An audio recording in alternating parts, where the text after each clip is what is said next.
உழைக்கும் தோழர்களே ஒன்று கூடுங்கள், உலகம் நமது என்று சிந்து பாடுங்கள். மேடு பள்ளம் இல்லாத சமுதாயம் காண என்ன வழி என்று எண்ணி பாருங்கள். ரமேஷ் ராஜா சொன்ன வழி கண்டு நன்மை தேடுங்கள். ஆக இப்படிப்பட்ட உயர்வான ஒரு இடத்திலே அவர் இருக்கார் என்று சொன்னால் உழைப்புக்கு ஒரு உதாரணமாக திறந்து கொண்டிருக்கிறார். அப்படிப்பட்டவர் ஒரு சிறப்பான நிகழ்ச்சியை ஏற்பாடு செய்திருக்கிறார். நல்லதொரு பட்டிமன்றம், நல்ல கருத்துக்களை நாட்டு மக்களின் மனங்களிலே நடவு செய்பவர் நடுவர். அப்படிப்பட்ட கவிஞர் முனைவர் கணதீஸ்வரன் அவர்கள் தலைமையில் ஒரு சிறப்பானதொரு சிந்தனை நகைச்சுவை பட்டிமன்றத்தை ஏற்பாடு செய்திருக்கிறார்கள். பட்டிமன்றத்தில் பேசக்கூடிய அத்துணை அறிஞர் பெருமக்களும் தமிழ்நாடு மட்டுமல்ல, இந்திய அளவில் மட்டுமல்ல, உலக அளவிலே பெயர் பெற்ற பேச்சாளர்கள். அவர்களுடைய முன்னுரையெல்லாம் நம்முடைய நடுவர்கள் தன்னுடைய முகவரியிலே குறிப்பிடுவார்கள்.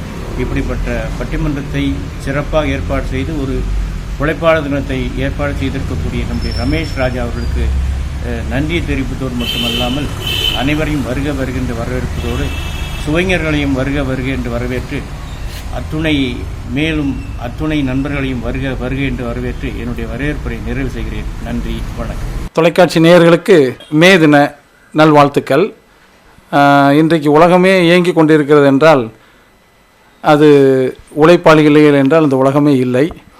ஒரு ஆசிரியர் உழைக்கவில்லை என்றால் இன்றைக்கு மாணவர்கள் வருங்காலத்தில் இப்படி நல்ல ஒரு வாய்ப்பு பெற்று நல்ல நிலையில் இருப்பதற்கு வாய்ப்பில்லை.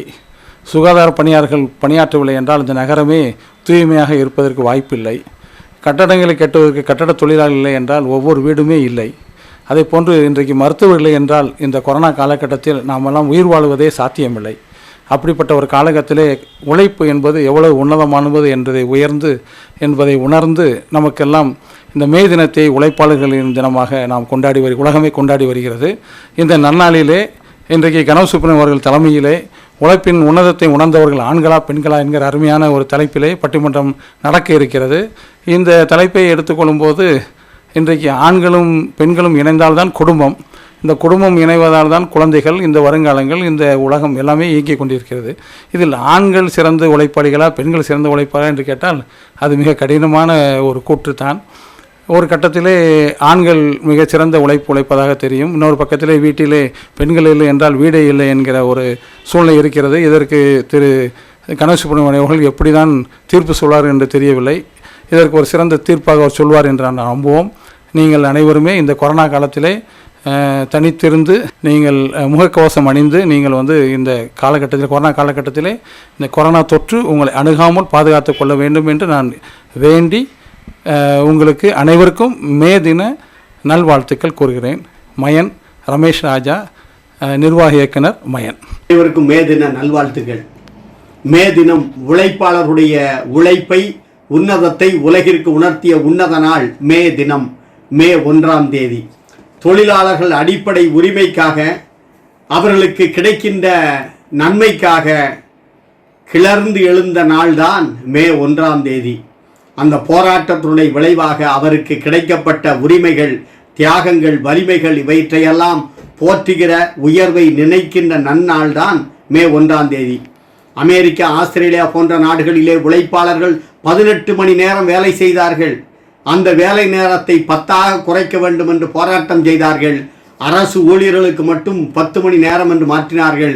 ஆனால் தொழிலாளர்களுக்கு கிடைக்கவில்லை. 1806ஆம் ஆண்டு 10 மணி நேர வேலை என்று அரசு அறிவித்ததை தொடர்ந்து 1886 மே 1ஆம் தேதி ஒன்றுபட்ட தொழிலாளர்கள் எல்லாம் ஒரே இணைந்து போராட்டத்தை நடத்தினார்கள். அந்த போராட்ட நாள்தான் மே 1. 1890ஆம் ஆண்டு அமெரிக்க அரசு ஏற்றுக்கொண்டது. 8 மணி நேர வேலை, அவர்களுக்கான உரிமைகளெல்லாம் வழங்கப்பட்டது. 1923ஆம் ஆண்டுதான் மே 1ஆம் தேதி முதல் மே 1ஆம் தேதியை உழைப்பாளருடைய தினமாக கொண்டாட வேண்டும் என்று முடிவெடுத்து கொண்டாடி கொண்டிருக்கிறார்கள். உழைப்பு, அந்த உழைப்பு தான் நமக்கு பெருமையை தரும், புகழை தரும். புகழை எது தரும்? புகழுக்கு முன்னணியாகவும் பின்னணியாகவும் இருப்பது எது என்று சொன்னால் அதுதான் உழைப்பு. உழைப்பு நல்ல வழியில் இருக்கணும். ஆனால் அந்த உழைப்பு வேறு வழியில் போனால் அது பலன் தராது. நல்வழியில் பொருள் சேர்த்தால், நல்வழியில் உழைத்து பொருளீட்டினால் அந்த பொருள் நம்மிடம் இருக்கும் 4 பேருக்கு பயன் தரும். நடு ஊரில் நன்மரம் பழுத்தது போன்றது, எல்லோருக்கும் பயன் தரும். ஆனால் தவறான வழியில் பொருள் ஈட்டினால், தவறான உழைப்பில் பணம் கிடைத்தால், அது பச்சை மண் பாத்திரத்தில் தண்ணீர் ஊற்றி வைத்தால் பச்சை மண்ணும் போயிடும், தண்ணீரும் போயிடும் என்று வள்ளுவ பெருமான் குறிப்பிடுகிறார். பசுமட் கலத்து நீர் பெய்துரியற்று என்று குறிப்பிடுகின்றார். ஆகவே நல்ல வழியில் பொருள் ஈட்ட வேண்டும், நல்ல உழைப்பை கொடுக்க வேண்டும். அந்த உழைப்பு எப்படி இருக்க வேண்டும்? மூட்டைப்பூச்சி மனிதனுடைய இரத்தத்தை உறிஞ்சுகிறது, பிறரிடமிருந்து பெறுகிறது, அப்படி இருக்கக்கூடாது. எலி பிறருடைய பொருளை திருடி விடுகிறது, அப்படி இருக்கக்கூடாது. கரையான் பிறருடைய பொருளை நாசமாக்கி விடுகிறது, அப்படி இருக்கக்கூடாது. நாம் எப்படி இருக்க வேண்டும் என்று சொன்னால், எறும்பை போல் சுறுசுறுப்பாக உழைப்பிலே இருக்க வேண்டும். மழை காலத்திற்காக சேமித்து வைத்திருக்கிறதே எறும்பு, அதுபோல் இருக்க வேண்டும். தேனி போல் சுறுசுறுப்பாக இருக்க வேண்டும். ஆகவே மனிதன் சுறுசுறுப்பாகவும் உழைப்பிலே இருந்தால் உயர்வு பெறுவான். சுறுசுறுப்பும் உழைக்கும் போதுதான் அந்த மனிதன் பிரகாசிக்கிறான். எப்படி பிரகாசிக்கிறான்? இன்னைக்கு டிவி சுந்தரம் ஐயங்கார நினைச்சு பாருங்க. அவர் சாதாரண நிலையிலிருந்து மேலும் மேலும் உயர்ந்து இன்றைக்கு ஒரு சிறந்த நிறுவனத்தை நடத்துகிறார் என்றால் கடின உழைப்பு, விடாமுயற்சி. பொள்ளாச்சி மகாலிங்கத்தை நினைத்து பாருங்கள். படித்து முடித்த உடனே அருமையான தொழிலை தொடங்கி தொழில் கர்த்தாவாக இன்றைக்கு விளங்குகிறார். ஜிடி நாயுடு என்று சொன்னால் இவர்களெல்லாம் இன்றைக்கு பிரகாசிக்கிறார் என்று சொன்னால் கடின உழைப்பு, விடாமுயற்சி என்பதை மறந்து விட முடியாது. உழைக்கிறோம், ஆனால் பலன் கிடைக்கவில்லையே என்று பலர் ஏங்குகிறார்கள். விதைச்ச உடனே தளிர் வந்துடுது. தளிர் வருவது வரைக்கும் காத்திருப்பது போல நாம் உழைக்க வேண்டும். அந்த உழைப்புக்காக காத்திருக்க வேண்டும். கண்டிப்பாக பலன் கிடைக்கும். மனிதனை உழைப்பு என்றைக்கு ஏமாற்றி விடாது. ஆனால் மனிதன் தான் உழைக்காமல் ஏமாற்றி கொண்டிருக்கிறான். இன்னைக்கு மரம் நடுறோம், மரம் நட்டுட்டு அவன் பேர் தான். மரத்தை பாதுகாக்கிறதும் கிடையாது, தண்ணி ஊற்றுறதும் கிடையாது. ஆனால் நீங்கள் நினச்சி பாருங்க, வாழ்க்கையில் அன்றைக்கி ஒரு இடத்துல மரம் நடணும், 3 பேரை வேலைக்கு போட்டாங்க. ஒருத்தன் குழி தோண்டணும், ஒருத்தன் மரம் வைக்கணும், ஒருத்தன் மண்ணை போட்டு மூடணும். இந்த மரம் வைக்காமல் வரல, அன்னைக்கு லீவு. ஆனால் இந்த குழி வெட்டுதவனும் குழியை வெட்டிக்கிட்டே போகிறான், இந்த மண்ணை போட்டு மூடுதவன் பின்னால் மூடிக்கிட்டே போகிறான். அன்னைக்கு மரம் வைக்கவே இல்லை. இது உழைப்பு கிடையாது. உழைப்பு என்றால் நாம் வேலை பார்க்கிற நிறுவனத்திற்கு ஆத்மார்த்தமாக வேலை செய்ய வேண்டும். அப்போதுதான் சிறந்த முறையில் இருக்கும். ஒரு பெரிய பணக்காரு குதிரை வண்டியில் போயிட்டு இருக்காரு. குதிரை வண்டியில் போயிட்டு இருக்கும்போது திடீர்னு வண்டி நின்றுது, ரிப்பேர் ஆயிடுது. இதை எப்படி சரி செய்யலாம்னு பக்கத்தில் அங்கங்கே பார்க்காரு. ஒரு கொல்லனுடைய பற்றை இருக்கிறது. அந்த கொல்லனிடம் போய் கேட்கிறார், என் வண்டியை சரி செய்ய வேண்டும் என்று. அவன் சொல்றான், ஐயா நான் சரி செஞ்சு தர முடியாதுன்னு இல்லை, ஆனால் எனக்கு துருத்தி ஊதுகிற ஒரு காற்றை தருகிற அந்த துருத்தி ஊதுகிறவர் வரல அப்படிங்கிறார். நான் துருத்தி ஊதுறேன்னு ஊதுகிறார். எல்லாம் முடிஞ்சோடனே வண்டி சரி பண்ணியாச்சு. எவ்வளோ கூலிங்க? இதுக்கு 150 ரூபா கூலி ஐயா. ஆனால் நீங்கள் துருத்தி ஊதுனதுனால 50 ரூபா குறைச்சிட்டு 100 ரூபா கொடுங்கங்கார். அப்போனா அந்த முதலாளி சொல்கிறாரு, 50 ரூபா வாங்கிட்டு, எப்பா இன்றைக்கு நான் வேலை செய்து 50 ரூபாய் பெற்றிருக்கிறேன் பார்த்தியா, இது எப்படி இருக்குன்னா ரம் அடித்த மாதிரி, ஜிம் அடித்த மாதிரி, விஸ்கியை சாப்பிட்ட மாதிரி எனக்கு போதை இருக்கிறது. உழைத்தால் எவ்வளவு மகிழ்ச்சி கிடைக்கும் என்பதை உண்மையில் நான் புரிந்து கொண்டேன் என்று சொல்கிறார். வாழ்க்கையில் பார்த்தீங்கன்னா உயிருக்கு மூச்சு எவ்வளவு முக்கியமோ அதே மாதிரி உடலுக்கு உழைப்பு என்பது முக்கியம். ஒரு பெரிய கோடீஸ்வரர் ராக்பெல்லர் 2 ரூபாய் கூலி பெற்று அதிலிருந்து விடாமுயற்சி, கடின உழைப்போடு தான் முன்னேறினார். டால்ஸ்டாய்கிட்ட போய் ஒருத்தர் கேட்டார், ஐயா எனக்கு தூக்கம் வர மாட்டேங்குன்னார். அவர் சொன்னார், கடுமையாக உழைப்பா, தூக்கம் வந்துருந்தார். அப்புறம் கொஞ்சம் காலம் போய் சொன்னார், ஐயா இப்போ தூக்கம் வருது, ஆனால் மகிழ்ச்சி வர மாட்டேங்கன்னாரு. இன்னும் கடுமையாக உனக்கு மகிழ்ச்சி வருனாரு. ஆகவே கடுமையாக உழைத்தால், கடினமாக உழைத்தால் தூக்கம் வரும், மகிழ்ச்சி வரும் வாழ்க்கையில். ஒரு அறிஞர்கிட்ட போய் கேட்டார் ஒருத்தர், ஐயா நீங்கள் உழைங்க எங்கள் உழைக்க சரிதான், ஆனால் மூலதனம் இல்லையன்னார். மூலதனமாம்பா, நான் தரேன், ஒரு 2 லட்ச ரூபா தரேன், உன் கையை 2 கையை கொடுத்துறேன் அப்படின்னார். கையா அப்படின்னா, 2 லட்ச ரூபா தரேன், உன் காலை கொடுன்னார். ஏப்பா காலா அப்படின்னா. அப்போ தான் சொன்னான், ஆண்டவன் நமக்கு அருமையான கைகளை, கால்களை, நல்ல அறிவை, ஆற்றலை கொடுத்திருக்கிறான். அதே பெரிய மூலதனம். அதாவது வெறும் கை என்பது மூடத்தனம், விரல்கள் 10 மூலதனம் என்று நினைத்தால் வாழ்க்கையில் நாம் வெற்றி பெறலாம். ஆகவே வாழ்க்கையில் வெற்றி பெறுவதற்கு, சிறப்பதற்கு எல்லாம் காரணம் உழைப்பு தான். இன்றைக்கு தலைப்பு என்னன்னா, உண்மையான உழைப்பாளிகள் ஆண்களா பெண்களா? எல்லாரும் உழைக்காங்க, ஆனால் உண்மையான உழைப்பு யாரு? ஏன் ஆண்கள் உழைப்பு பெண்கள் உழைப்பை பற்றி நான் இன்றைக்கி பேசலை. ஏன்னா இவங்க பேசுகிற பிறகு தீர்ப்பு கொடுக்க வேண்டும் என்பதற்காக உண்மையான உழைப்பாளிகள் ஆண்களா பெண்களா என்று சொல்லி இன்றைக்கு அருமையான பட்டிமன்றம் மயன் நிறுவனத்தார் வழங்குகிற இந்த சிறப்பு பட்டிமன்றத்திலே அறிஞர் பெருமக்கள் உரையாற்ற வந்திருக்கிறார்கள். இந்த நிகழ்வை தொடங்கி வைத்து பெருமை சேர்த்திருக்கிற மயன் நிறுவனத்தினுடைய நிர்வாக இயக்குனர் மயன் ரமேஷ் ராஜா அவர்களை இந்த நேரத்தில் வாழ்த்துகிறேன், போற்றுகிறேன். இப்போது பட்டிமன்ற பேச்சாளர்கள் பேச இருக்கிறார்கள். நாவலர் ராமபூதத்தான் அவர்கள் உண்மையான உழைப்பாளிகள் ஆண்களே என்று பேச வருகை தருகின்றார்கள். உழவுக்கும் தொழிலுக்கும் வந்தனை செய்வோம், வீணில் உண்டு கழித்திருப்போருக்கு நிந்தனை செய்வோம், விழலுக்கு நீர்பாய்ச்சி மாயமாட்டோம், வெறும் வீணருக்கு உழைத்து உடல் சோரமாட்டோம் என்று உழைத்து உலகத்துக்கெல்லாம் வளத்தையும் நலத்தையும் கொண்டு வருகின்ற உழைப்பாளர் பெருமக்களுக்கு இந்த மே தின அற்புதமான நன்னாளிலே வணக்கத்தையும் வாழ்த்துக்களை சொல்லி, மே தின நன்னாளில் மிகச்சிறப்பான ஒரு பட்டிமன்றத்துக்கு தலைவராக இருந்து நெறிப்படுத்தி நடத்தி கொண்டிருக்கின்ற போற்றுதலுக்குரிய நடுவர், நாடு போற்றுகிற நல்லாசிரியர் கவிஞர் கோ கணபதி சுப்பிரமணியம் அவர்களையும், நாவாட வந்திருக்கின்ற நாவலர் பெருமக்களையும், நல்ல நிகழ்வை உலகம் முழுக்க இருந்து கண்டு கேட்டு ரசித்துக் கொண்டிருக்கின்ற அத்தனை பெருமக்களையும் என் தலையால் வணங்கி, என்னுடைய தமிழால் ஆராதனை செய்து, உழைப்பால் உயர்ந்தவர்கள், உழைப்பில் சிறந்தவர்கள் ஆண்களே என்ற தலைப்பிலே ஒரு சில வார்த்தைகளை உங்கள் முன் வைத்து வந்திருக்கிறேன். ஒற்றை குடும்பம் தன்னிலே பொருள் ஓங்க வளர்ப்பவன் தந்தை, மற்றை கருமங்கள் செய்து மனை வாழ்ந்திடச் செய்பவள் அன்னை என்றார் பாரதி. அந்த குடும்பத்தினுடைய பொருளாதார நிலை உயர்வதற்கு மாடா உழைச்சி ஓடா தேய்கிறவன் ஆணு, ஆனால் பெண்ணு வீட்டு வேலைகளை செய்யணும் அப்படின்னு பாரதி சொன்னான். ஆனால் வீட்டு வேலைகளை இன்னைக்கு ஒழுங்காக செய்கிறாங்களா? சிந்திச்சு பாருங்க. ஒரு வீட்டில் 4 பேருக்கு சமையல் பண்ணுறது பெண்ணு, ஆனால் ஹோட்டலில் தினமும் 4000 பேர் சாப்பிட்றான் அப்படின்னா அந்த 4000 பேருக்கு சமைச்சு போடுறது யாரு? ஆணு. ஒரு தவசி பிள்ளையா இருந்து கல்யாண வீட்டில் தினமும் 2000 பேருக்கு சமைக்கிறவன் யாரு? ஆணு. ஆண் வைக்கிற சமையலில் பாருங்க, ஒரு இட்லி தோசைக்கு கூட எத்தனை வகையான சட்னி, கொத்தமல்லி சட்னி, புதினா சட்னி, கருவேப்பிலை சட்னி, தேங்காய் சட்னின்னு விதவிதமாக சட்னி வைக்கிறான் ஆம்பளை. ஆனால் வீட்டில் பெண்ணு நேற்று வச்ச சட்னி, போன வாரம் வச்ச சட்னி, போன மாதம் வச்ச சட்னின்னு சொல்லி சட்னியை ஃபுல்லாக என்றைக்கோ ஒரு நாளைக்கு அரைச்சி அதை கொண்டு போய் அந்த ஃப்ரிட்ஜுக்குள்ளே வச்சுருந்து தூக்கி கொண்டாந்து வைக்கிறாங்களே, இவங்களை உழைப்பில் சிறந்தவங்க பெண்கள் அப்படின்னு நம்ம சொல்ல முடியுமா? சிந்திச்சு பாருங்கள். அன்றைக்கி ஒருத்தி புருஷனுக்கு கொண்டு போய் அழகாக வத்த குழம்பு வச்சு கொடுத்தா. அந்த வத்த குழம்பு எடுத்து சாப்பிட்டுட்டு சந்தோஷமாக சொன்னார், ஆஹா 6 மாதத்துக்கு முன்னாடி இப்படி ஒரு வத்த குழம்பு வச்சடி, 6 மாதத்துக்கு பிறகு அதே டேஸ்ட்டில் இன்றைக்கி தான் அந்த வத்த குழம்பு இவ்வளவு சிறப்பாக அமைஞ்சிருக்குன்னாரு. அதுக்கு அந்த அம்மா சொன்னா, இது ஒன்றும் இன்றைக்கி வைக்கலை, 6 மாதத்துக்கு முன்னாடி வச்ச பாருங்க அதே வத்த குழம்பு தான் ஃப்ரிட்ஜில் இருந்து தூக்கி கொண்டாந்து வச்சுருக்கேன் அப்படின்னு வெக்கம் இல்லாமல் சொல்கிறா. அப்படின்னா இன்றைக்கி பல வீடுகளில் அதுதானங்க நடக்கு. எத்தனையோ நாளைக்கு முன்னாடி வைக்கிற சட்னி, ஒரு வாரமாக உட்காந்துருக்கிற சாம்பார், என்றைக்கோ அரைச்சி வச்ச தோசை மாவு, இப்படி தானங்க வச்சு இன்னைக்கு வீட்டு வேலைகளை கூட ஒழுங்காக செய்யலையே. இப்படிப்பட்ட பெண்களை நம்ம உழைப்பில் சிறந்தவங்க அப்படின்னு சொல்ல முடியுமா? சிந்திச்சு பாருங்கள். என்னத்தையெல்லாம் கொண்டு போய் ஃப்ரிட்ஜில் வைக்கிறாங்க. பூ அதுக்குள்ளே தான் இருக்குது, மாத்திரை அதுக்குள்ளே தான் இருக்குது, சட்னி அதுக்குள்ளே தான் இருக்குது. பூ எடுத்து பார்த்தா மாத்திரை வாடை அடிக்கி, மாத்திரையை எடுத்து பார்த்தா அதில் பூ வாடை அடிக்குது. இப்படி இருக்குது. அன்றைக்கி ஒரு பெண்ணு பாருங்கள், ஒரு 4-5 சேலையை மடித்து கொண்டு ஃப்ரிட்ஜுக்குள்ளே கொண்டு போய் வச்சுருக்கா. இது என்னம்மா சேலையை கொண்டு போய் ஃப்ரிட்ஜுக்குள்ளே வச்சுருக்கா அப்படின்னா, பீரோவில் வைக்கிறதுக்கு இடம் இல்லை, அது இப்போ இந்த வெயில் நேரத்தில் உள்ளே வச்சுட்டு எடுத்துக்கிட்டா நல்லா குழுகுழுன்னு இருக்குது அப்படிங்க. இப்படிப்பட்ட பெண்களை எல்லாம் நம்ம உழைப்பில் சிறந்தவர்கள் என்று சொல்ல முடியுமா?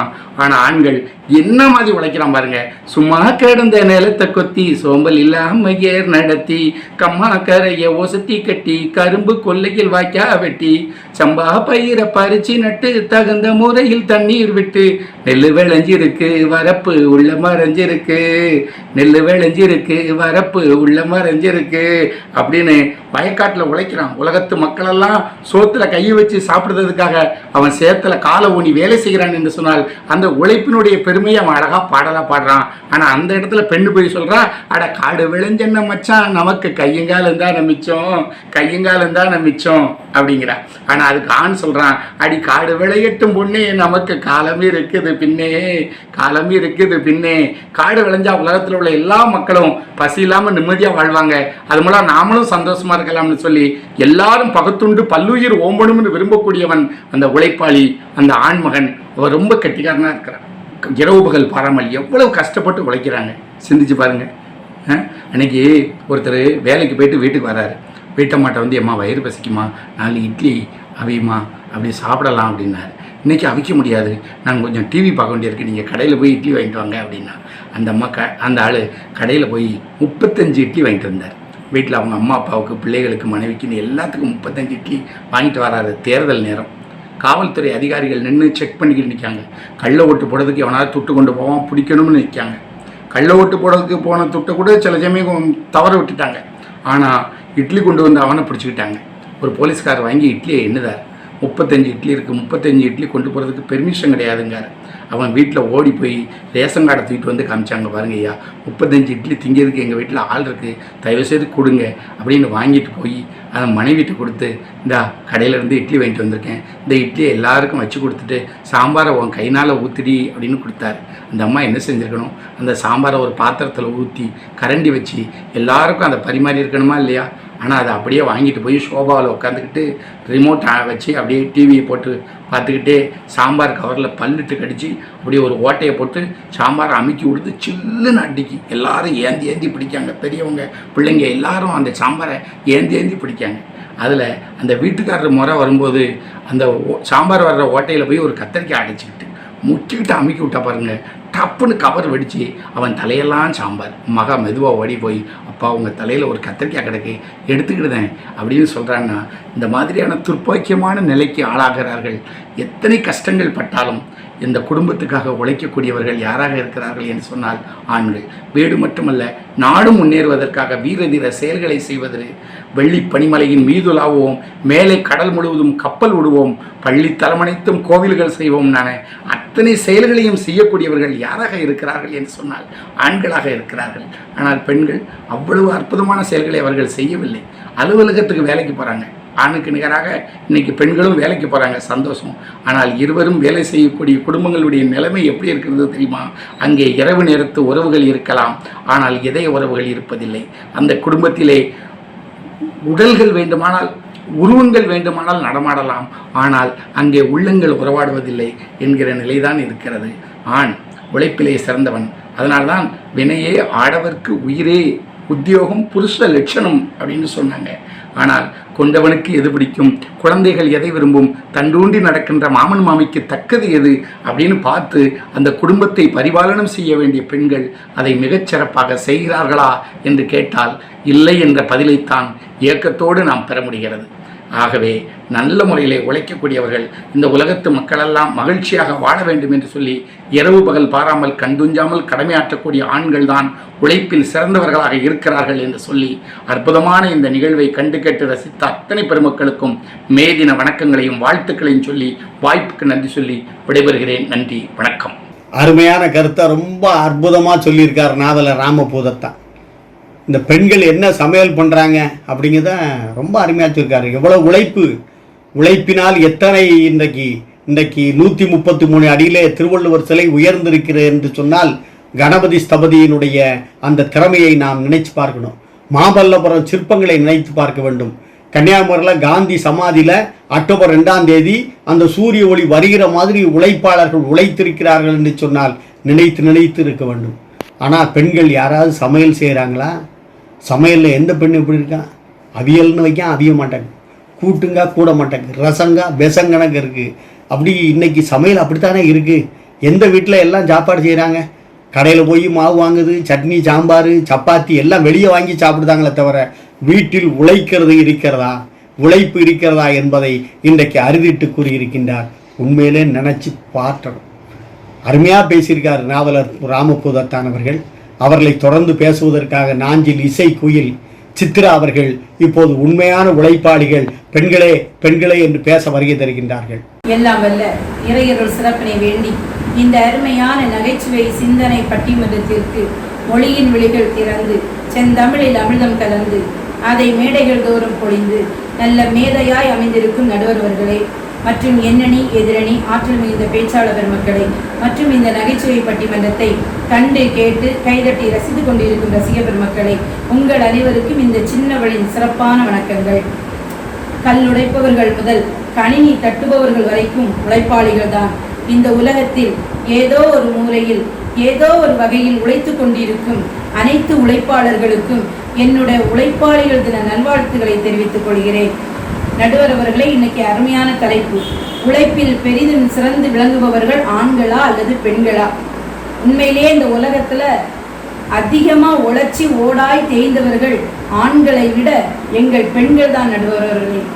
அதனால்தான் கவிமணி தேசிக விநாயகன் பிள்ளை அழகா சொல்லுவாரு, மங்கையராய் பிறப்பதற்கே தவங்கள் செய்திட வேண்டும் அம்மா அப்படின்னு சொல்லுவாரு. உண்மையிலேயே பொறுமையில் சிறந்தவனும் பெண் தான். நடுவர் அவர்களே, சார் சொன்னாரு, அந்த காலத்துல ஆம்பளைகளுக்கெல்லாம் சொத்து இருக்கான்னு பார்க்கறத விட சத்து இருக்கான்னு தான் பார்த்தாங்க, காளை அடக்க சொன்னாங்க, கல்லு தூக்க சொன்னாங்க அப்படின்னு சொன்னாரு. ஆனா இன்னைக்கும் அதே சிஸ்டம் இருந்துச்சுன்னு வைங்களேன், ஒரு ஆண் காளையை அடக்குனா கல்லு தூக்குனா மட்டும்தான் அவனுக்கு பொண்ணுன்னா இன்னைக்கு நிறைய ஆண்களுக்கு கல்யாணமே ஆயிருக்காது நடுவர் அவர்களே. இன்னைக்கு அதெல்லாம் நடக்கிற கதை கிடையாது. அன்னைக்கு சத்து இருக்கான்னு பார்த்தாங்க, இன்னைக்கு சொத்து இருக்கான்னு பார்க்குறாங்க. இதுதான் வித்தியாசம். நடுவர் அவர்களே, அலுவலகத்தில் பெண்கள் வேலை செய்கிறாங்க, என்ன வேலை செய்தாலும் அதெல்லாம் பெண்களுக்கு உழைப்பாகாது அப்படின்னு சொன்னாங்க. உண்மையிலே ஒரு ஆணுக்கு ஈடு இணையா அலுவலகத்தில் பெண்கள் வேலை செய்து கொண்டு தான் இருக்கிறார்கள். திங்கட்கிழமையில இருந்து சனிக்கிழமை வரைக்கும் ஒரு பெண் ஆஃபீஸில் வேலை பார்த்துட்டு ஞாயிற்றுக்கிழமை அவளுக்கு ரெஸ்ட் எடுக்க முடியுமா? கிடையாது. ஞாயிற்றுக்கிழமை தான் வீட்டில் அவளுக்கு அவ்வளோ பெரிய வேலை. சமைக்கணும், பிள்ளைங்களை பார்க்கணும், துணியை துவைக்கணும், வீடை துடைக்கணும். அன்னைக்கு அவளுக்கு ரெஸ்ட் கிடையாதுங்க. அதான் அழகா சொல்லுவாங்க, ஞாயிறும் கிழமையும் நலிந்தவர்களுக்கு இல்லை, ஞாயிற்றுக்கிழமை பெண்ணுக்கு இல்லைன்னு சொன்னாங்க நடுவர் அவர்களே. அந்த பெண்ணுக்கு ஞாயிற்றுக்கிழமை கூட லீவு கிடையாது. அதாவது ஆண்களுக்கு அலுவலகத்துக்கு போனால் திங்கள்லேருந்து சனி வரைக்கும் ஆஃபீஸ் வேலை மட்டும்தான். ஆனால் பெண் அப்படி கிடையாது. திங்கட்கிழமை காலையில் ஆஃபீஸுக்கு போகிறதுக்கு முன்னாடி சமைக்கணும், பிள்ளைங்களை ஸ்கூலுக்கு கிளம்பணும், அப்போ கணவனை ஆஃபீஸுக்கு அனுப்பணும். இப்படி நிறைய வேலைகளை அவள் செய்து முடிச்சுட்டு அவளும் ஆஃபீஸுக்கு போய் சாயங்காலம் வீட்டுக்கு வந்தோடனே பழையபடி நைட்டு டின்னர் சமைக்கணும், காஃபியை போடணும். எல்லாம் எவ்வளோ வேலை தெரியுமா? பெண்கள் உழைத்து உழைத்து தான் இன்னைக்கு ஓடா தெரிஞ்சிட்டு இருக்காங்க நடுவர்களே. பெண்களின் உழைப்பு என்னைக்குமே வெளியே தெரியது கிடையாது. இதுதான் உண்மை. அதுலேயே ஆண்கள்லாம் உழைக்கிறாங்கன்னு சொன்னார்ல, உண்மையிலே நான் ஒத்துக்குவேன். எல்லா ஆண்களும் நீங்கள் கடுமையாக தான் உழைக்கிறீங்க. ஒரு ஆண் வீட்டில் சரியாக இருந்தால் ஒரு பெண் வேலைக்கு போக வேண்டிய சூழ்நிலையே வராது நடுவர்களே. ஆனால் இன்னைக்கு எத்தனை ஆண்கள் நீங்கள் உழைச்ச காசை உங்கள் மனைவிகிட்ட கொண்டு கொடுக்குறீங்க? அதை மட்டும் சொல்லுங்கள் பார்ப்போம். கிடையாது. நீங்கள் ஒரு மாதம் 10,000 ரூபாய் சம்பளம் வாங்கினா 5,000 ரூபாய்க்கு குடிச்சே சீரழிஞ்சு போகிறீங்க. ஆனால் ஒரு பெண் சம்பாதிக்கிற காசு ஒரு குடும்பத்துக்கு அப்படியே சேரும். ஆனால் எந்த ஆணாலும் சம்பாதிக்கிற காசை கரெக்டாக கொண்டு மனைவி கிட்ட கொடுத்துருக்கோன்னு சொல்லி ஒரு ஆண்மகன் நீங்கள் சொல்லுங்க பார்ப்போம். கிடையாது நடுவர் அவர்களே. எத்தனையோ வீட்டில் பெண்கள் வேலைக்கு போகிற காசை கூட எப்போ மாதம் 1ஆம் தேதி ஆகும், 10ஆம் தேதி ஆகும், இன்னைக்கு அவளுக்கு சம்பளம் வரும்னு சொல்லி அந்த சம்பளத்தை எப்பண்டா அடித்து பறித்து வாங்கிட்டு போகலான்னு சொல்லி நீங்கள் வீட்டில் காத்திருக்கீங்களே. உங்கள்கிட்ட என்ன உழைப்பு இருக்குன்னு கேட்குறேன். ஒரு குழந்தைய ஒழுங்காக வளர்க்க தெரியுமான்னு கேட்குறீங்க. உங்களுக்கு முதல்ல ஒரு குழந்தைய ஒழுங்காக வளர்க்க தெரியுமா? ஒரு குழந்தைய அழகா குளிப்பாட்டி பவுடர்லாம் போட்டு இந்த ஆண்கள்கிட்ட கொண்டு கொடுங்க, ஏன் பிள்ளைன்னு வச்சு கொஞ்சுவாங்க. ஆனா அது கங்கை காவிரி திட்டத்தை திறந்து விட்டுடுச்சுன்னு வைங்களாம், சி என்ன அப்படி உன் பிள்ளைன்னு சொல்லி அந்த தாய்கிட்ட கொண்டு கொடுத்துருவாங்க. எவ்வளவு வேலைகள் இருந்தாலும் அந்த நேரமும் தன்னுடைய குழந்தையை வாரி அரவணைப்பவள் தான் ஒரு தாய் நடுவர் அவர்களே. அந்த தாய்க்கு ஈடையிலேயே இவங்களுக்கு உழைப்ப சொல்ல முடியுமா? நடுவர் அவர்களே, எவ்வளவுதான் நாங்கள் உழைக்கிறோம் சொன்னாலும் இன்னைக்கு நாங்களும் உங்களுக்கு ஈடுனையாக நாங்கள் உழைச்சிக்கிட்டு தான் இருக்கோம். அந்த காலத்தில் அடுப்போதும் பெண்களுக்கு படிப்பு எதற்கு அப்படின்னு சொன்னாங்க. ஆனால் இன்னைக்கு ஒவ்வொரு பெண்ணும் சமைச்சாலும் இன்னைக்கு நாங்கள் ஆணுக்கு பெண் சமம்னு சொல்லி நிரூபிச்சுக்கிட்டு இருக்கோம் நடுவர்களே. படிப்பிலும் சரி, வேலைகளிலும் சரி, எல்லா இதுலேயுமே நாங்களும் ஆணுக்கு ஈடு இணையாக எங்களால் வேலை பார்க்க முடியும்னு சொல்லி சாதிச்சுக்கிட்டு இருக்கோம். நீங்கள் முதல்ல ஒரு பஸ் டிரைவர் வந்தாங்களே, லேடி பஸ் டிரைவர் வசந்தகுமாரிங்கிற பெண்ணு. ஏன் அவங்களால ஒரு பஸ் ஓட்ட முடியலையா? பூதத்தான் சார் பேசும்போது சொன்னாங்க, செவிலியர்கள் தான் கொரோனா தடுப்பூசி போட்டாங்க அப்படின்னு சொல்லி, மருந்து கண்டுபிடிக்கிறது எங்கள் ஆண்கள் தான் உழைச்சி கண்டுபிடிப்பாங்க அப்படின்னு சொன்னாங்க. உண்மையிலேயே அந்த தடுப்பூசி கூட ஒரு பெண் போட்டால் மட்டும்தான் வலி இல்லாமல் போட முடியும் நடுவர்களே. உண்மையிலே செவிலியர்கள் தான் அதிகமாக இருப்பாங்க. இப்போ ஒரு ஹாஸ்பிட்டல் போனீங்கன்னா நர்ஸு பெண்கள் தான் அதிகமாக இருப்பாங்க. ஒரு நோயாளி வரும்போது அந்த நோயாளிகிட்ட பொறுமையாக அன்பாக அந்த நோயாளிக்கு நோய்களை பரிசோதனை செய்வது கூட எங்கள் பெண்களால் மட்டும்தான் முடியும். ஒரு ஆண் நர்ஸுக்கிட்ட போய் பாருங்கள், அவரால் எப்படியெல்லாம் சத்தம் போட முடியுமோ அந்த அளவுக்கு சத்தம் போடுவாருங்க. இதெல்லாம் சாருக்கு தெரிய மாட்டேங்குது. ஒரு பிரைமரி ஸ்கூலில் கூட டீச்சர் யாருன்னு பாருங்கள், எங்கள் பெண்கள் தான் இருப்பாங்க. அதாவது சின்ன பிள்ளைங்க கிட்ட அன்பா ஏதாவது ஒரு பாடம் சொல்லி கொடுத்தா கூட அதை அன்பா டான்ஸ் ஆடி அப்படி விளையாட்டுத்தனமாக சொல்லி கொடுக்கறது கூட எங்கள் பெண்களால் மட்டும்தான் முடியும் நடுவர்களே. இன்னைக்கு ஒரு வீட்டில் ஒரு பெண் தன்னுடைய சிறு வயதில் தன்னுடைய கணவனை இழந்து விட்டாலும் வைக்கலாம், அவளுக்கு தெரிந்த தொழில் துணி தைக்கிறதோ, இல்லை பீடி சுற்றுறதோ, ஓலை முனைகிறதோ, இல்லை இட்லி கடை நடத்தியாவது தன்னுடைய பிள்ளைகளை ஒரு பெண்ணால் கண்டிப்பாக வளர்க்க முடியும் நடுவர்களே. இந்த உலகத்தில் ஒரு பெண் ஒரு ஆண் இல்லாமல் தன்னந்தனியாக வாழ முடியும். ஆனால் ஒரு ஆணால் ஒரு பெண் இல்லாமல் இந்த உலகத்தில் வாழ முடியாது. ஏன் தெரியுமா? பெண்களுக்கு தன்னம்பிக்கை அதிகம், ஆனால் ஆண்களுக்கு பெண்கள் தான் நம்பிக்கை நடுவர்களே. உண்மையிலே இன்னைக்கு எத்தனையோ ஆண்கள் குடிச்சுக்கிட்டு வந்து வீட்டில் மனைவியை சித்திரவதை பண்ணுறாங்க. இருக்கிற காசை அடித்து பிடிச்சி வாங்கிட்டு போயிடுவாங்க. ஆனால் அந்த புருஷனை கூட விட்டு கொடுக்காம, என்னைக்காவது நம்ம புருஷன் டெய்லி வந்து குடிச்சிட்டு வந்து நம்மளை அடிக்கிறாரு, உதைக்கிறாரு, நம்மளை இவ்வளவு சித்திரவதைப்படுத்துறாரு, இவரு கூடலாம் நம்ம குடும்பம் நடத்தணுமா? பேசாமல் சோத்துக்குள்ள கொஞ்சம் விஷத்தை வச்சிருவோன்னு சொல்லி என்னைக்காவது ஒரு பொண்ணு வச்சிருப்பாளா? கிடையாது நடுவர்களே. ஏன் தெரியுமா? நம்ம தமிழ்நாட்டு பொண்ணுக்கு ஒரு உயிரை உருவாக்க தான் தெரியுமே தவிர ஒரு உயிரை அழிக்க தெரியாது நடுவர்களே. அத்தகைய பெண்களால் தான் இந்த உழைப்பில் என்னைக்குமே சிறந்து விளங்க முடியும் என்று சொல்லி, உழைப்பில் சிறந்து விளங்குபவர்கள் ஆண்களை விட எங்களது பெண்களே பெண்களே என வாய்ப்புக்கு நன்றி பாராட்டி விடைபெறுகிறேன். நன்றி, வணக்கம். பெண்கள் எவ்வளவு உழைப்பு அப்படிங்கிறத சொல்கிறார். துணி துவைக்கிறாங்க, பாய் முடைகிறாங்க, எத்தனை தொழில், பீடி சுற்றுறாங்க. அந்த கணவன் ஊதாரியாக இருந்தாலும் இந்த பெண் உழைத்து அந்த குடும்பத்தை முன்னேற்றுறார். ஒரு பெண் ஆண் இல்லாமல் அந்த குடும்பத்தை முன்னேற்ற முடியும். ஆனால் ஒரு ஆண் பெண் இல்லாமல் வாழ முடியுமான்னு சித்ரா கேள்வி கேட்டிருக்காங்க. அது உண்மையிலே நினச்சி பார்க்கணும். ஏன்னா இன்றைக்கி பாதி ஆண்கள் என்ன உழைப்பு. எனக்கு தெரிஞ்ச ஒரு தான் பேங்கில் வேலை பார்க்கான், சம்பளம் 40-45 ரூபா சம்பளம். ஆனால் அவ்வளவும் குடித்து வம்பாக்கிறதா, வீட்டுக்கு ஒரு துட்டு வரமாட்டாங்க. அந்த உழைப்பு எதுக்கு? பயனில்லாத உழைப்பு. ஒருவன் நோயில் படுத்து விடுகிறான், அவனுக்கு ஒவ்வொருவருக்கும் எந்த நேரத்தில் என்ன சாப்பாடு வேண்டும் என்று கொடுத்து அந்த உழைப்பினுடைய மகத்துவத்தை இந்த உலகிற்கு உணர்த்தியவர்கள் பெண்கள் தான் அப்படின்னு சித்ரா சொல்லியிருக்கின்றார்கள். இதற்கு மறுமொழி கொடுப்பதற்காக நம்முடைய வாசுகி வளர் தமிழ் மன்றத்தினுடைய நிறுவனர் கவிஞர் உக்கரங்கோட்டை மணி அவர்கள் இப்போது உரைக்க வருகை தருகின்றார். அன்பார்ந்த தொலைக்காட்சியினுடைய நேயர் பெருமக்களுக்கும், பட்டிமன்றத்திலே நடுவராக வீட்டிற்கும் மரியாதைக்குரிய நல்லாசிரியர் கவிஞர் ஐயா கணபதி சுப்பிரமணியன் அவர்களுக்கும், என் அணி சார்பாக பேச வருகை தந்திருக்கின்ற சான்றோர் பெருமக்களுக்கும், எதிரணியிலே பேசுவதற்கு காத்திருக்கின்ற அன்பு சகோதரிகளுக்கும் இந்த உக்கரங்கோட்டை மணியின் மேதின நல்வாழ்த்துக்கள். அனைவருக்கும் வணக்கம். உழைக்கும் தோழர்களே ஒன்று கூடுங்கள், உலகம் நமது என்று சிந்து பாடுங்கள். உழைக்கும் தோழர்களே ஒன்று கூடுங்கள், உலகம் நமது என்று சிந்து பாடுங்கள் என்ற சிந்தனையோடு எனது பட்டிமன்ற வாதத்தை உங்கள் முன்னிலையில் வைக்கின்றேன். நடுவர் அவர்களே, உண்மையான உழைப்பாளி ஆண்களா பெண்களான்னு கேட்டிருக்கீங்க. இதில் என்ன சந்தேகம் உங்களுக்கு தெரியணும் வந்துச்சுன்னு எனக்கு ஒன்றும் புரியலை. வாழ்க்கையிலே இந்த நாட்டில் இல்லை, எல்லா நாடுகளிலும் போய் பார்த்தாலும் ஆண்கள் தான் உழைப்பாளிகள். இதில் சந்தேகம் கிடையாது. சின்ன குழந்தைய கூப்பிட்டு கேட்டால் கூட சொல்லி போடும், யார் உழைப்பாளி? ஆண்கள் தான் உழைப்பாளின்னு. அந்த அளவுக்கு ஆண்கள் பாடுபட்டு கொண்டிருக்கின்றார்கள், வெளிநாடு போடுறார்கள். அவை பாட்டி சொன்ன மாதிரி திரைக்கடல் ஓடியும் திரைவியம் தேடுன்னு சொல்றாங்க.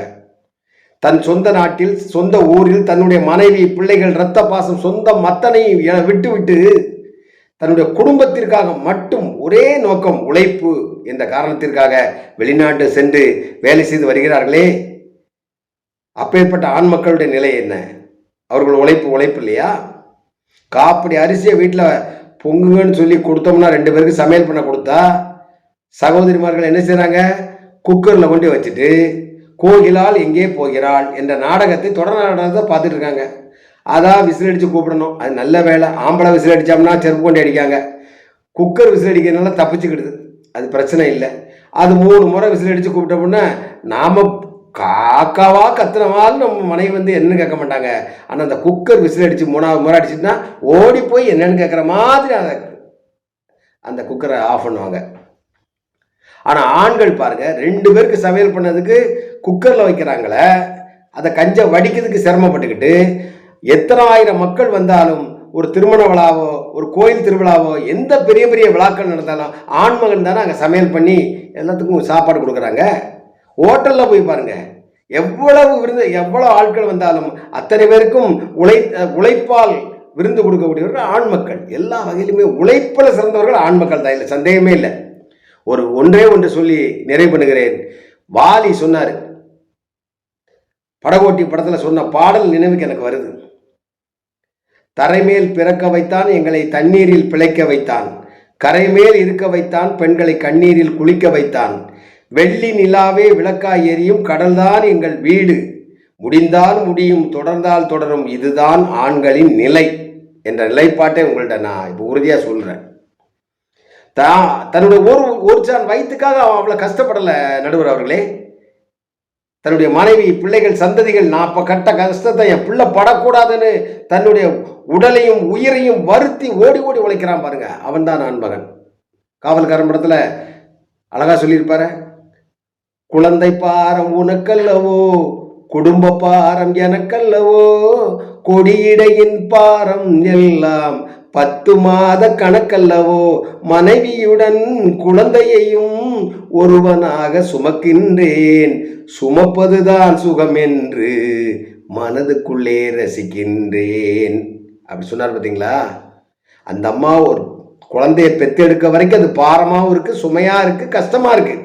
குழந்தைய பெற்று முடிச்சா அத்தனை கஷ்டத்தை யார் ஆண்மகன் தான் தாங்குறான். அப்போ அதுக்கு அந்த ஆண்மகனுடைய உழைப்பு இருந்தால் மட்டும்தான் அந்த குடும்பம், மனைவி, பிள்ளைகளை நல்லபடியாக வாழ வைக்க முடியும்.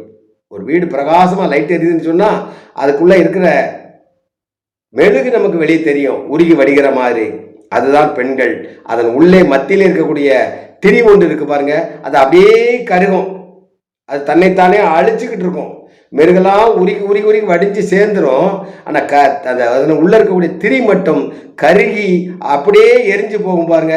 அது மாதிரி தான் வாழ்க்கையில் ஆண்மகன் என்பவன் இரவு பகலாக உழைத்து உழைத்து உழைத்து ஓடாய் தேய்ந்து படுத்து கொள்வான் என்பதை சொல்லி, எந்த வகையில் பார்த்தாலும் ஆண்மகன்தான் உழைப்பில் சிறந்தவர்கள் என்று சொல்லி தீர்ப்பை வழங்குவீர்கள் என்ற நல்ல எண்ணத்தோடு விடைபெறுகிறேன். நன்றி, வணக்கம். கவிஞர் உக்கரங்கோட்டை மணி ரொம்ப அருமையாக பேசியிருக்கார். இன்னைக்கு திரைக்கடல் ஓடியும் திரவியம் தேடுனா வெளிநாட்டில் போய் அங்கே கிடந்து எவ்வளவு சங்கடப்பட்டு பணத்தை ஈட்டி அனுப்புகிறான்னா எதுக்காக? தான் மட்டும் வாழ்வதற்காக இல்லை, தான் குடும்பம் நல்லா இருக்குனுக்காண்டி உயிரை, உடலை, உயர்வை, வேர்வையை கொடுத்து உழைக்கிறவர், ரத்தத்தை சிந்தி வேலை செய்து யார் அப்படின்னு உழைப்பினுடைய பெருமையை ரொம்ப அருமையாக சொல்லியிருக்காரு உக்கரங்கோட்டை மணி. பாராட்டுகள், வாழ்த்துக்கள். அவர்களை தொடர்ந்து பதில் கொடுப்பதற்காக கோயம்புத்தூருடைய பேராசிரியை உமா மகேஸ்வரி அவர்கள் இப்போது வருகை தருகின்றார்கள். அனைவருக்கும் அன்பான வணக்கம். உழைப்பாளர் தினமாகிய மே தினத்திலே உங்களை எல்லாம் சந்திப்பதில் பெருமகிழ்ச்சி அடைகின்றேன். இன்றைய தினத்தின் பட்டிமன்றம் உண்மையான உழைப்பாளி என்பது ஆண்களா பெண்களா என்ற தலைப்பில் அமைந்திருக்குது. நடுவர் அவர்களே, இதற்கு எதுக்கு பட்டிமன்றம்னு நான் கேட்கிறேன். உழைப்பாளிகள்னாலே நிச்சயமா அது பெண்கள் தான். இதுல கண்டிப்பாக நமக்கு எந்த விதமான சந்தேகம் இருக்கக்கூடாது. அதற்கான பட்டிமன்றம் நிச்சயமாக நடத்தவே கூடாது. நீ வருங்காலத்துல கண்டிப்பா நடத்தக்கூடாது. ஏன்னா இந்த பட்டிமன்றம் கேட்டதுக்கு அப்புறம் நிச்சயமாக பெண்கள் தான் அப்படிங்கிற தீர்ப்பு நீங்க கொடுக்கணும். அதை உலகமெல்லாம் பார்க்கணும். அதுக்கப்புறம் இந்த தலைப்புல பட்டிமன்றம் நடத்தக்கூடாதுன்னு நான் நினைக்கிறேன்.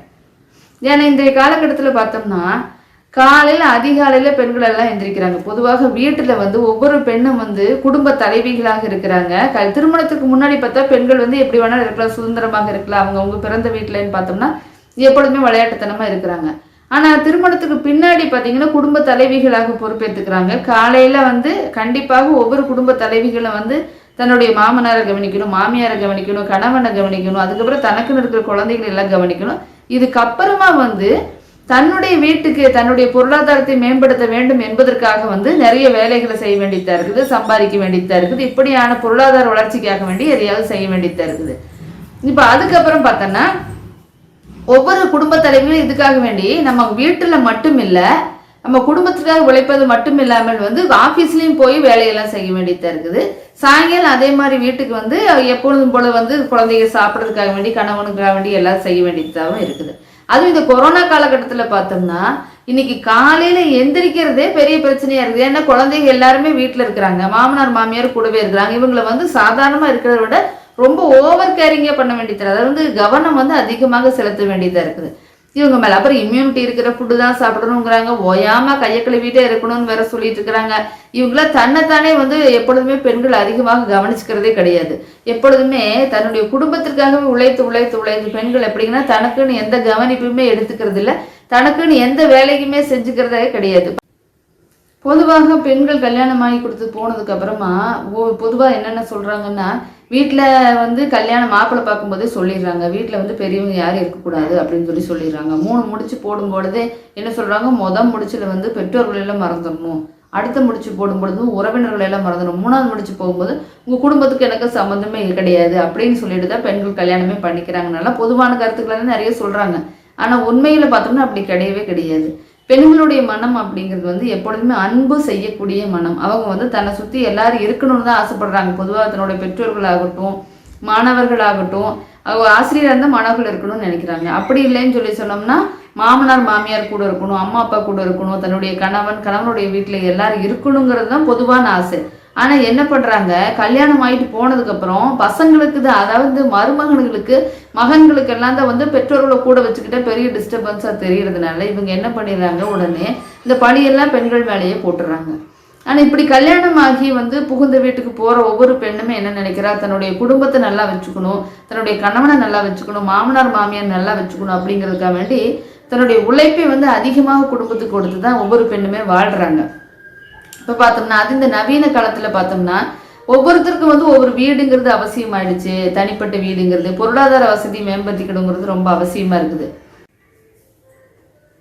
அதுவும் தாய்மை அடைஞ்ச ஒரு பெண்ணுடைய நிலைமை அப்படிங்கிறது பார்த்தோம்னா அவ்வளவு தியாகத்தை செய்யக்கூடியது தான் பெண்களுடைய நிலைமைன்னு பார்க்கணும். அப்புறம் ஒவ்வொரு மனிதனும் தாங்கக்கூடிய வலி அப்படின்னு பார்த்தோம்னா கிட்டத்தட்ட 40 டெல் அப்படின்னு தான் சொல்றாங்க. டெல் அப்படிங்கிறது வந்து வலியை அளக்கக்கூடிய ஒரு யூனிட், அதாவது ஒரு அளவு. ஆனா ஒவ்வொரு தாயுமே தன்னுடைய பிரசவத்தின் போது கிட்டத்தட்ட வந்து 50க்கு மேற்பட்ட டெல் இருக்கிற அளவை வந்து வலி இருக்கிற அளவை தாங்குறாங்களாம்.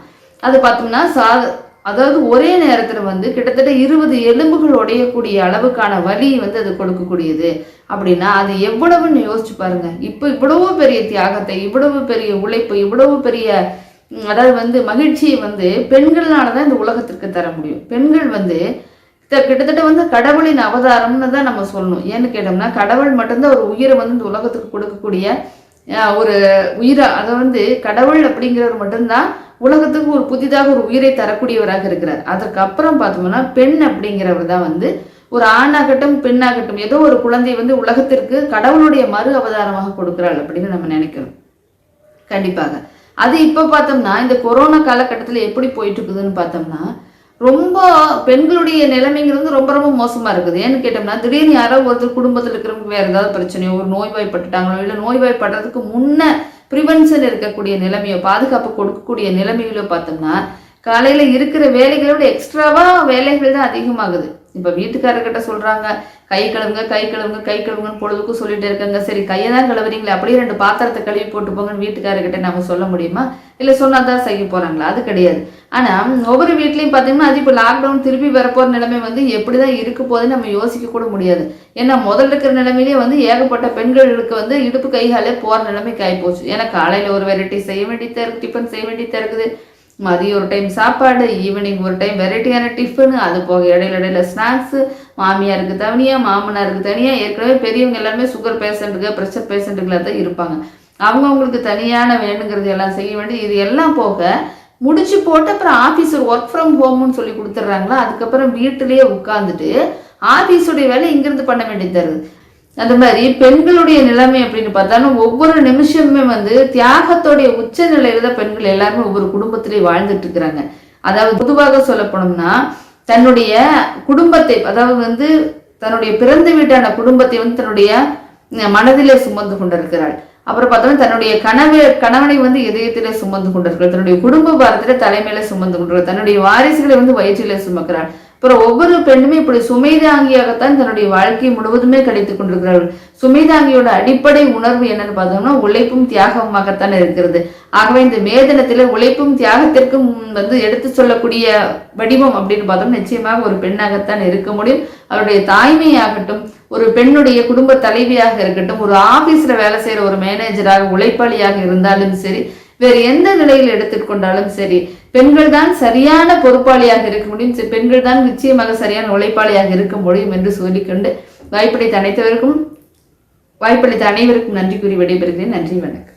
எல்லாரும் உமா மகேஸ்வரி அவர்களுடைய கருத்துக்களை நாம் நினச்சி பார்க்கும்போது உண்மையிலே பெருமையாக இருக்குது. ஏன்னா எல்லாரும் உழைப்புன்னொன்னே இந்த மரம் வெட்டுது, கல் எழுது, இது மட்டும்தான் நினைக்கிறாங்க. இது ஒரு வேலை அல்ல. உண்மையிலே வீட்டில் ஒரு பெண் செய்கிற வேலை, ஒவ்வொரு வேலையும் ஒருவராலையும் ஒரு நாளும் செய்ய முடியாது. ஒரு அம்மா சொன்னா பையன்ட்ட, எப்பா எல்லாம் சொல்தே, நீ ஒரு நாள் என் வேலையெல்லாம் நீ செஞ்சு பாரு, அப்போ தான் இதனுடைய கஷ்டம் புரியும்னா. காலையில் 4 மணிக்கு எழுந்திருக்கிற பெண்கள் இரவு 11 மணிக்கு தூங்குறாங்க. பின் தூங்கி முன் எழுவாள் பெண் என்று சொல்கிறார்கள். அந்த பெண்ணுடைய ஒவ்வொரு வேலையும் ரொம்ப அற்புதமாக, எவ்வளவு கஷ்டம், ஒவ்வொருத்தருக்கும் என்ன தேவை பிடிக்கும், காலையில் எல்லாத்துக்கும் செஞ்சு கொடுத்து வேலைக்கு போயிட்டு வந்து வீட்லேயும் வேலை செய்யக்கூடிய பெண்கள். வேலைக்கு போயிட்டு வந்து ஆண்கள் என்ன செய்வாங்க, ஃப்ரீயாக உட்காந்து டிவி பார்ப்பாங்க, காலையில் ஃபுல்லாக பேப்பர் பார்ப்பாங்க.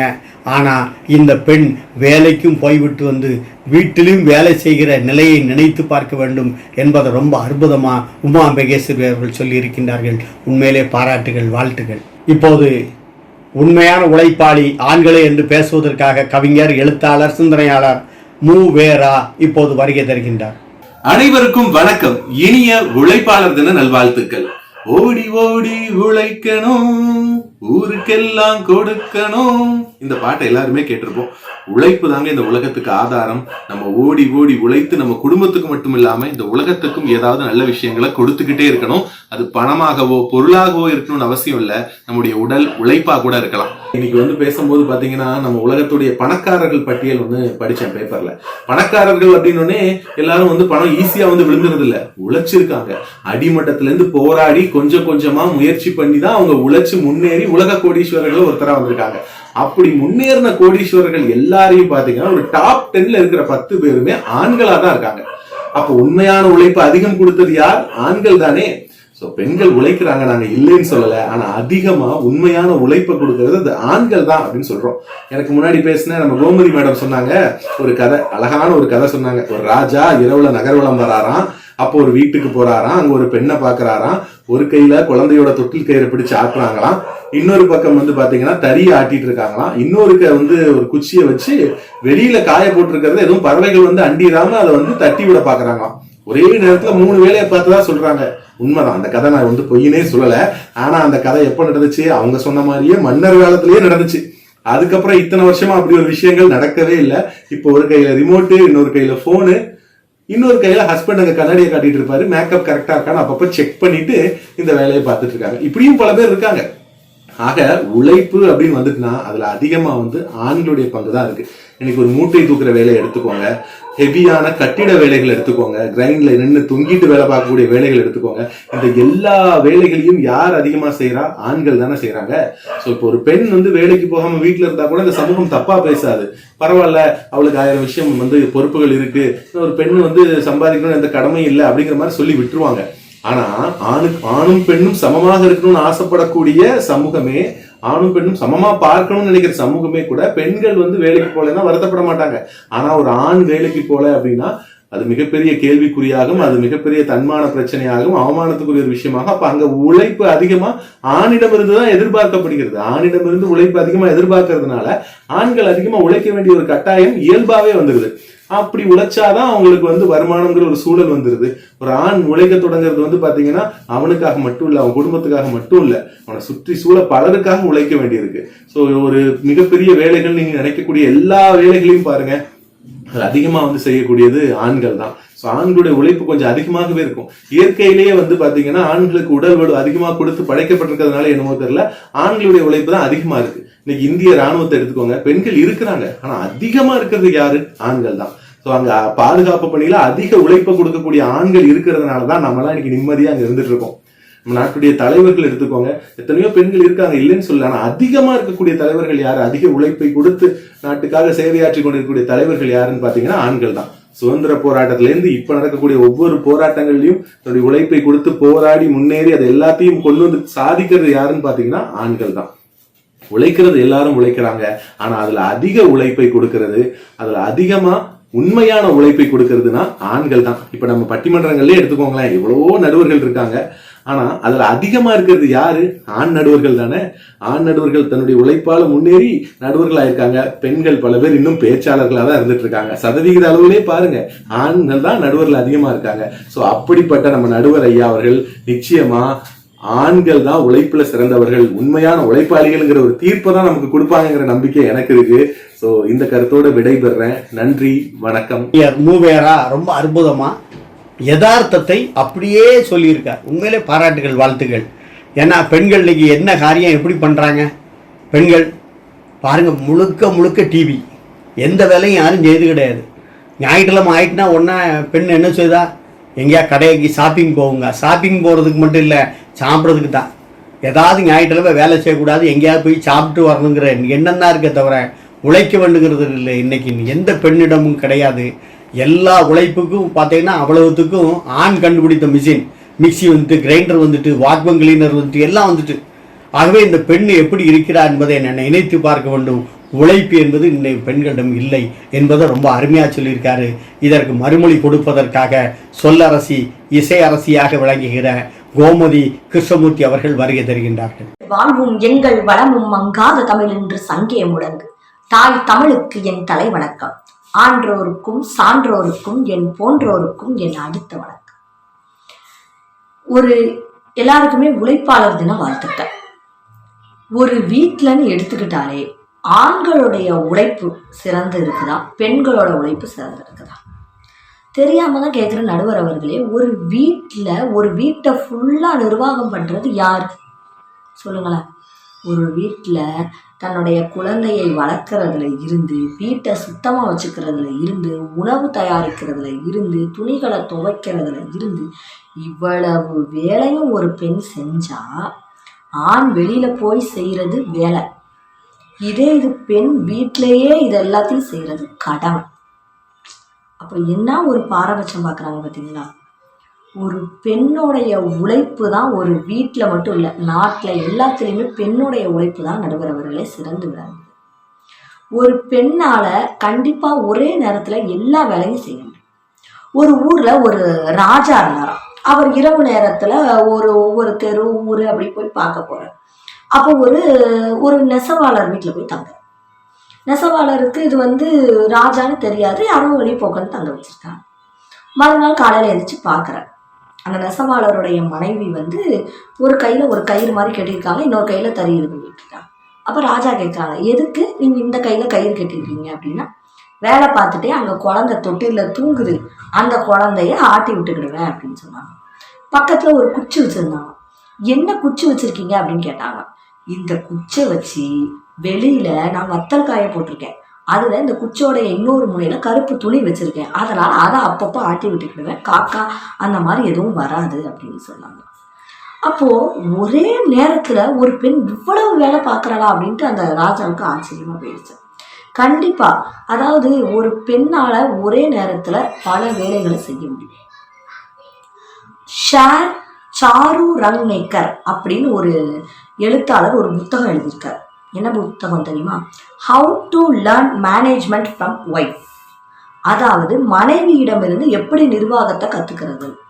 அந்த புத்தகத்தில் பார்த்தீங்கன்னா ஒரு வீட்டை ஒரு பெண் நிர்வகிக்கிறது மூலமாகவே ஒரு ஆண் தன்னுடைய தொழிற்சாலையை எப்படி நிர்வாகம் பண்ணுறதுன்னு கற்றுக்கிடலாம். ஏன்னா எல்லா நிர்வாகமும் ஒரு பெண்ணுடைய உழைப்பு எப்படி இருக்குன்னா, ஒரு வீட்டில் ஒரு அரிசி காய போதா ஒரு மாதத்துக்கு முன்னாடியே அவளுக்கு தெரிஞ்சிடும். அப்போ அது ஒரு மேனேஜ்மெண்ட், டைம் மேனேஜ்மெண்ட். அப்போ இந்த பொருள் இந்த நேரத்தில் காணாமல் போகுது, அதாவது இதெல்லாம் காலியாக போக போகுது அப்படின்னு முதலையே தெரிஞ்சு அதுக்கேற்ற மாதிரி திட்டமிட்டு, அப்போ அது பிளான். அப்போ ஒரு வீட்டில் எல்லாருமே ஒன்று கூடி என்ன விஷயம்னாலும் பேசிக்கணும். இதுவும் ஒரு கம்பெனியில் நடக்கக்கூடியது. என்ன ஒரு பிரச்சனைனாலும் எல்லாரும் பேசிக்கணும். இப்படி ஒரு குடும்பத்தில் ஒரு பெண் நிர்வாகம் பண்ணுறத வச்சே ஒரு ஆண் தொழிற்சாலையை நிர்வாகம் பண்றதை கத்துக்கலாம் அப்படின்னு ஷாரு ரங்கேக்கர் அந்த புத்தகத்தை எழுதியிருக்கிறார். ஒரு பெண் வீட்டை நிர்வாகம் பண்றதை வந்து சாதாரண விஷயமா சொல்றாங்க. சாதாரண விஷயமே கிடையாது. ஒரு கவிஞன் அழகா எழுதியிருப்பாரு, இனி கிணற்றில் நானே நீர் இறைத்து குடிக்க வேண்டும். ஆஸ்துமா ஆனாலும் என் அம்மா அதிகாலையில் எழுந்திருக்க வேண்டும். என் அப்பா கை கெட்டும் தூரத்தில் மூக்கு கண்ணாடியையும் மாத்திரைகளையும் வைத்திருக்க வேண்டும். டவுசர் ஈரமானாலும் என் தம்பி அப்படியே தூங்க வேண்டும். ஏனென்றால் என் தங்கை நேற்று திருமணமாகி போய்விட்டாள் அப்படின்னு ஒரு கவிஞன் சொல்றாருன்னா, ஒரு பெண் ஒரு வீட்டுல இல்லாதது ஒரு வீட்டுல உள்ள எவ்வளவு வேலைகளை பாதிக்கிறாங்க. அப்போ உழைப்புன்னு வரும்போது கண்டிப்பா பெண்ணோட உழைப்புல இன்னும் ஒரு நாம கவனிக்க வேண்டியது என்னன்னா, பெண்ணுடைய உழைப்பு வந்து பாரபட்சம் பார்க்க பெண்ணுடைய உழைப்பு வந்து அனைவருக்கும் குடும்பத்துக்காகவே உழைக்கிற ஒரு ஜீவனா அது பெண். அப்படி இருக்கும்போது உழைப்புல சிறந்தவர்கள் பெண்கள் தானே. இதுல என்ன சந்தேகம் சொல்லுங்க? ஏன் வீட்டுல ஆண்மகன் இருக்கிறாங்க, அப்பா இருக்கிறாங்க, வெளியில போய் வேலை பார்த்துட்டு வராங்க. அந்த பிள்ளை என்ன வகுப்பு படிக்குதுன்னு கூட அப்பாவுக்கு தெரியும். சரிங்களா? அப்போ ஒரு பெண் வந்து அவ்வளவு வேலையும் வீட்டு வேலையும் பார்த்து, சில பெண்கள் வெளியிலேயும் போய் வேலை பார்த்து குழந்தை வளர்ப்புலையும் முக்கிய பங்கு வகிக்கிறாங்க. அப்படி இருக்கும்போது உழைப்புல யார் சிறந்தவங்க? ஆண்களா? பெண்கள் தான் சிறந்தவங்க. ஒரு ஆண் காலையில எந்திரிச்சு அவனுக்கு ஒரு துண்டுல இருந்து தேவைப்படுற ஒவ்வொரு விஷயத்தையும் ஒரு பெண் தான் எடுத்துக்கொள்வோம். அப்படி இருக்கும்போது எப்படி ஆண் தான் உழைப்புல சிறந்தவங்கன்னு சொல்ல முடியும்? ஒரு குடும்பம் எடுத்துக்கிட்டாலே அந்த குடும்பத்துல எவ்வளவோ ஒரு விஷயங்கள் இருக்கும். 4 பேர் அனுசரிச்சு போறது. எல்லாரும் சொல்லுவாங்க பெண்கள் தான் சண்டை எடுக்கிறாங்க. ஆனா அப்படி கிடையவே கிடையாது.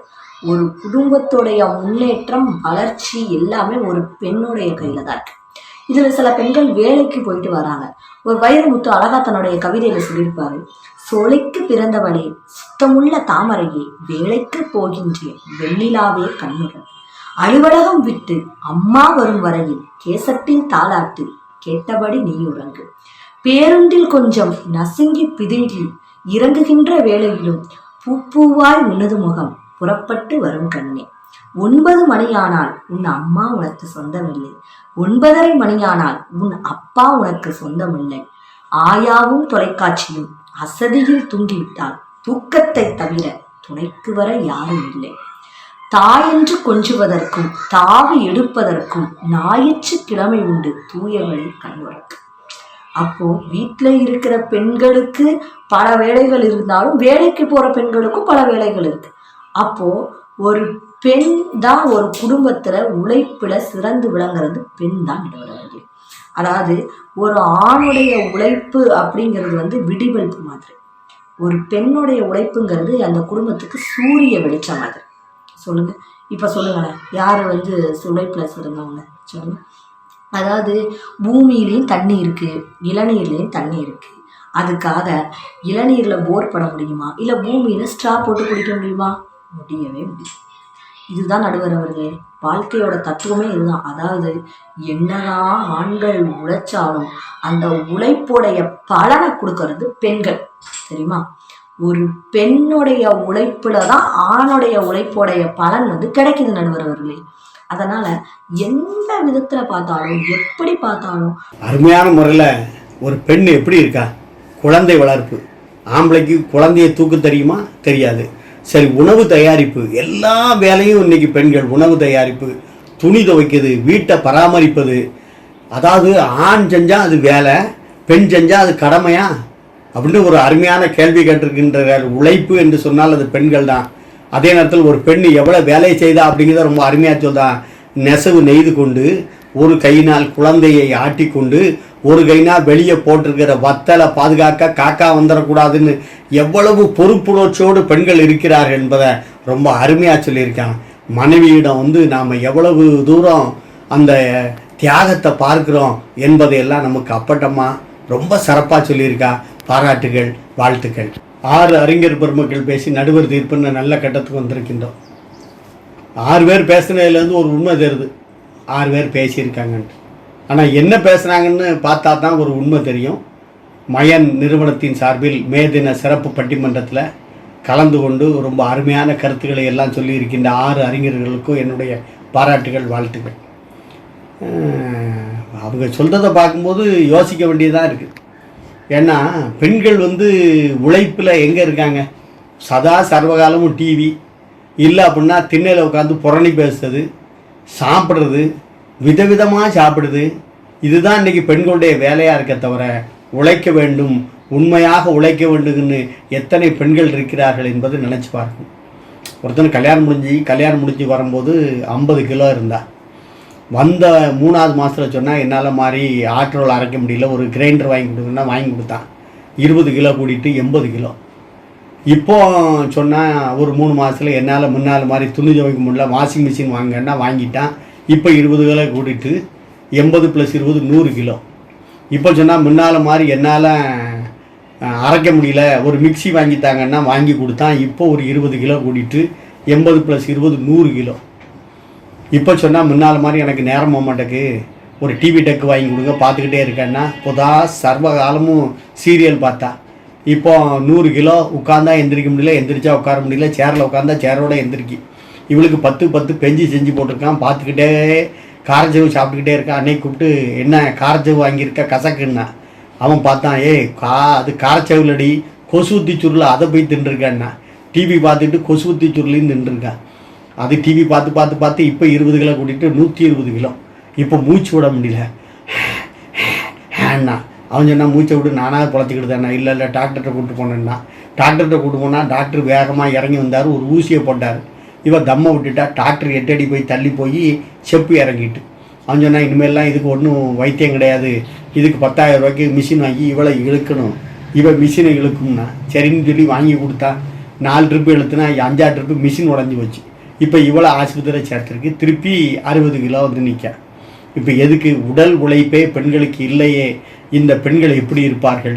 ஆனால் ஓடி ஓடி உழைக்கணும், ஊருக்கெல்லாம் கொடுக்கணும், அப்படி வாரி வாரி கொடுத்தவர்கள் அந்த காலத்தில் உழைத்தார்கள், எல்லோருக்கும் வாரி வாரி வழங்கினார்கள். அந்த நிலைகளை எண்ணி பாருங்கள். இன்றைக்கு தாமஸ் ஆல்வா எடிசன், இன்றைக்கி டிசி கரண்ட் கிடைத்திருக்கிறது என்று சொன்னால் Thomas Alva Edison, Nikola Tesla. நினைத்து பாருங்கள், இன்றைக்கி நம்ம வீட்டில் பயன்படுத்திக்கிட்டு இருக்க கரண்டை எவ்வளவு கஷ்டப்பட்டு உழைத்து கண்டுபிடித்திருக்கிறார்கள் என்பதை நினைத்து பாருங்கள்.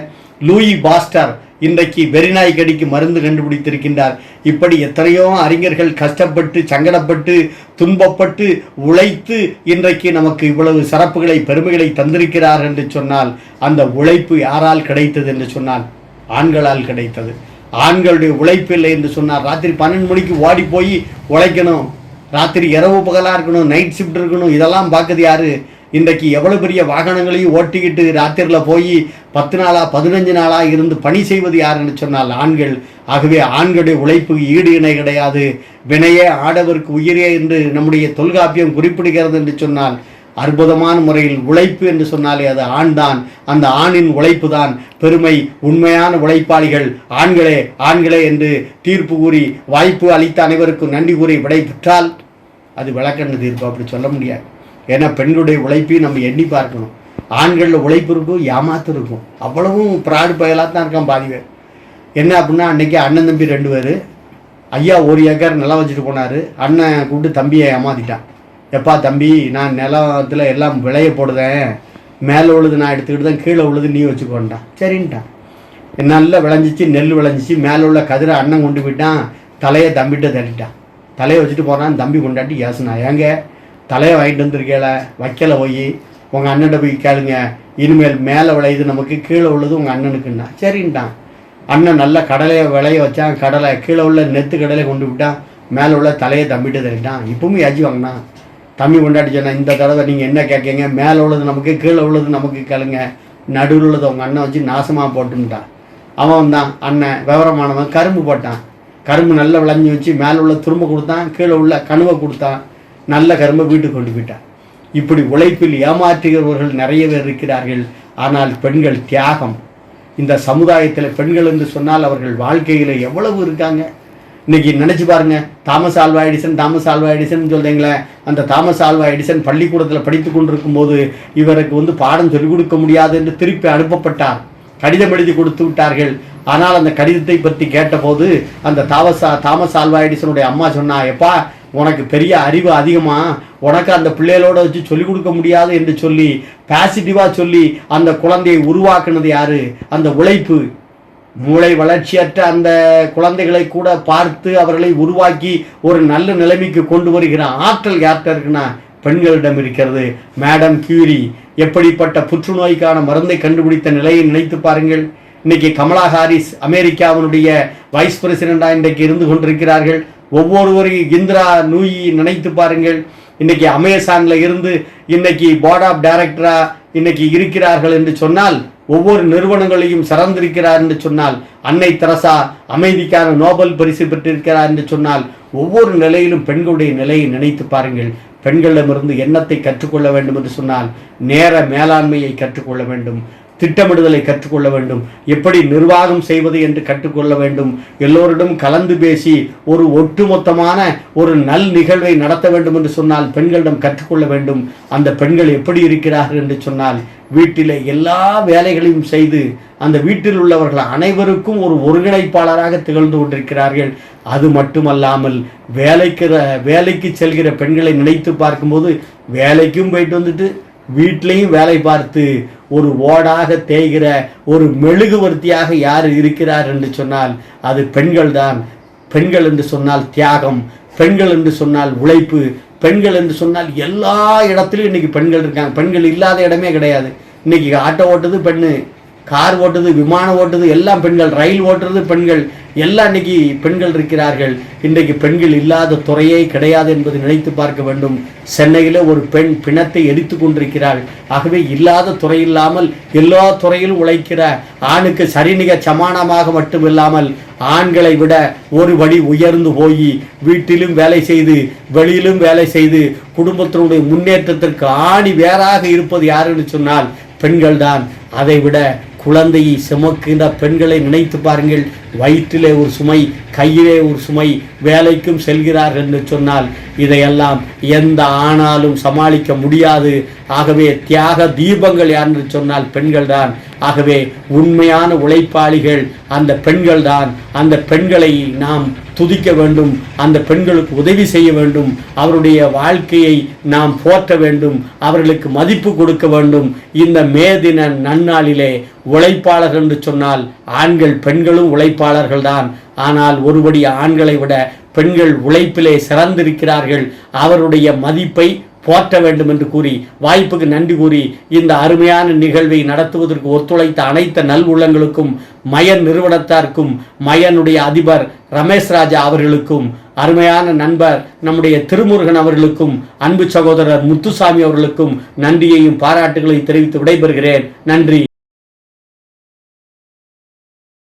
உங்கள் இதயங்களின் எண்ணமாய், உங்கள் பதிவுகளின் வண்ணமாய் தாமிரா வெப் டிவி. உங்கள் பதிவு நிரந்தர பதிவு.